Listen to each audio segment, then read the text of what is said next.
વડોદરાના નવાયાર્ડ વિસ્તારમાં મોડી રાત્રે પોલીસની પીસીઆર વાન પર હુમલો કરનાર વસીમના આતંકનો વિડીયો સોશિયલ મીડિયા પર વાયરલ થયો છે। નવાયાર્ડના અલ્ઝામાકાર ચોક પાસે કેટલાક અસામાજિક તત્વોનો આતંક સામે આવ્યો હતો, જેમાં વસીમ નામના યુવકે પોલીસની પીસીઆર વાન પર હુમલો કરી પાછળના બંને કાચ તોડી નાખ્યા હતા। એટલું જ નહીં, આ ઘટનામાં વાનમાં હાજર મહિલા પોલીસકર્મી સાથે પણ દુર્વ્યવહાર કરવામાં આવ્યો હોવાનું જાણવા મળ્યું છે। આ સમગ્ર ઘટનાના વિડીયો વાયરલ થયા છે, જેમાં સ્પષ્ટપણે જોઈ શકાય છે કે કેવી રીતે વસીમે બેફામ બનીને પોલીસ વાન પર હુમલો કર્યો હતો। આ વિડીયો સામે આવતા જ લોકોમાં રોષ જોવા મળ્યો હતો અને આવા અસામાજિક તત્વો સામે કડક કાર્યવાહીની માંગ ઉઠી હતી। આ ઘટનાની જાણ થતાં જ ફતેગંજ પોલીસનો કાફલો ઘટના સ્થળે પહોંચી ગયો હતો અને વધુ દળ મંગાવીને વસીમને દબોચીને ધરપકડ કરવામાં આવી હતી। આ ઘટના બાદ વિસ્તારમાં મોડી રાત સુધી ચાલુ રહેતી ખાણીપીણીની લારીઓ પણ બંધ કરવા માટે પણ જાગૃત નાગરિકો દ્વારા માંગ કરવામાં આવી છે। તો બીજી તરફ પોલીસે સમગ્ર મામલે વધુ તપાસ હાથ ધરી છે અને અન્ય કોઈ આરોપીઓ સંડોવાયેલા છે કે કેમ તે દિશામાં પણ તપાસ શરૂ કરી છે।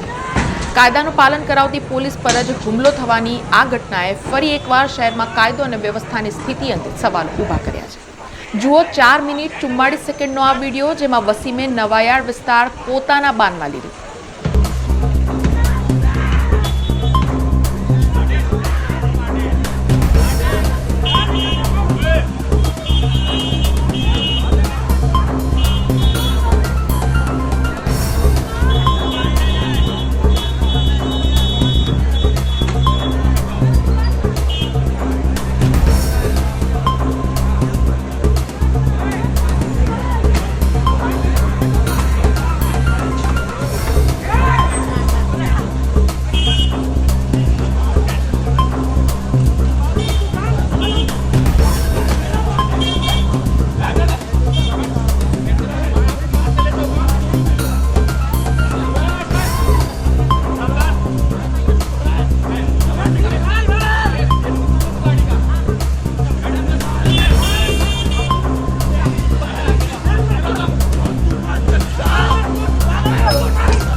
સમાચારોના સતત અપડેટ માટે TNN ન્યૂઝને YouTube પર સબસ્ક્રાઇબ કરી બેલ આઇકોન પ્રેસ કરો અને અમારી સાથે જોડાયેલા રહો Facebook, Instagram અને Twitter ઉપર।